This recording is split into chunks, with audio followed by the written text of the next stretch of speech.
Is your ex trying to sabotage you from actually getting back together with them? It's a strange thought, but it's something that we're going to be getting into in this video.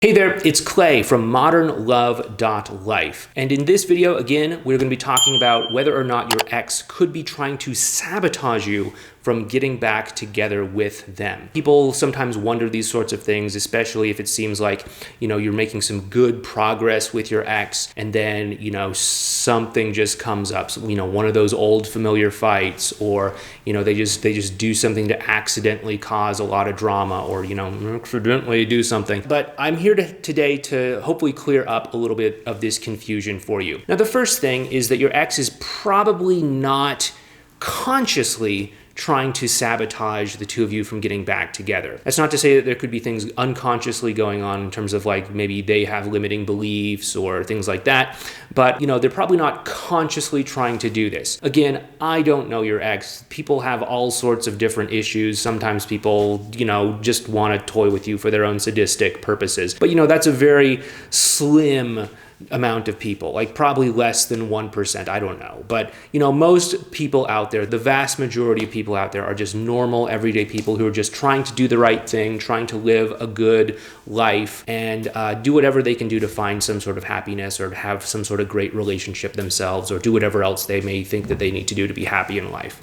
And so chances are your ex isn't consciously going out of their way to sabotage you. However, with that being said, there are a lot of things that they could be doing that could be causing them to show up in a way that could be undermining your relationship. This could take the form of mind games. This could take the form of playing hard to get. This could take the form of reverse psychology. This could take the form of, that sort of race or competition that people often end up in after a breakup to kind of make it seem that someone's moving on faster, someone has it better, or something like that. This could take the form of telling themselves some sort of story about how you're someone worth breaking up with so that they can justify why they broke up with you and they can justify they made the right decision. Sometimes twisting the truth a little bit to make it seem as if you're someone worth breaking up with when really, maybe the truth is here, but maybe they just exaggerate it to a certain degree where it's like, okay, maybe you didn't follow through on something that you promised one time, but now they're saying that you just like never follow through or something. Okay, obviously that's an exaggeration. And if that's the case, then they're probably just trying to create a version of you that's worth breaking up with, just as an example. And of course, people also have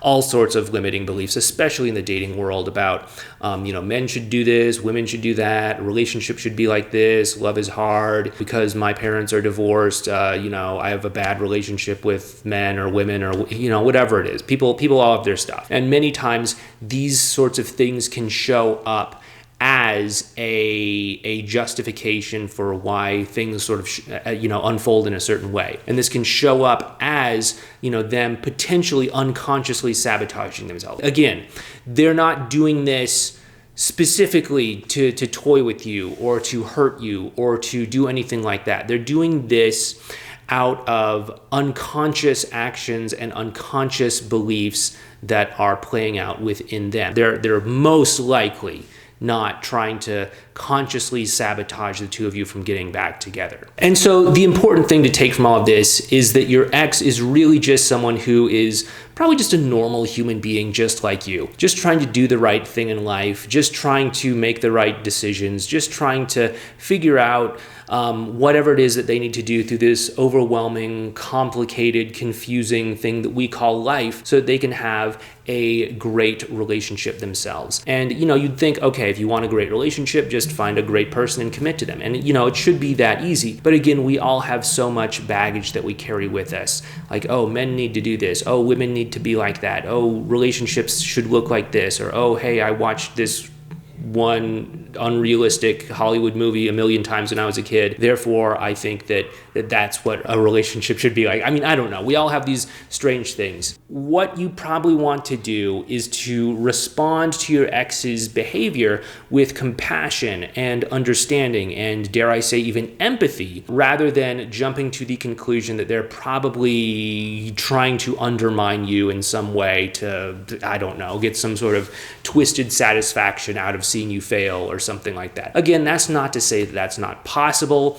because there's all kinds of crazy people out there. I've heard stories from people over the years of their exes who have narcissistic personality disorder or borderline personality disorder or whatever, right? I know nothing's off the table, but again, that's a very slim minority of people. Most of the people out there are just decent, good people out there who are just trying to do what they can do to get the most out of life. And they don't really have this sort of ulterior motive of making you seem wrong or anything like that. Really, they're just trying to do the best that they can. But they may have faulty programming that's causing them to say and do things that maybe are against their best interests, or maybe make it seem as if they're trying to sabotage the two of you from getting back together. Anyway, what do you think about all of this? Is this sound like it might fit your situation, or maybe your ex is one of those slim people that might have some sort of psychological personality disorder or something like that? Anyway, if you want to learn a little bit more about what your ex is thinking through this whole process, what I'd really recommend that you do next is to check out this video right over here on what your ex is thinking.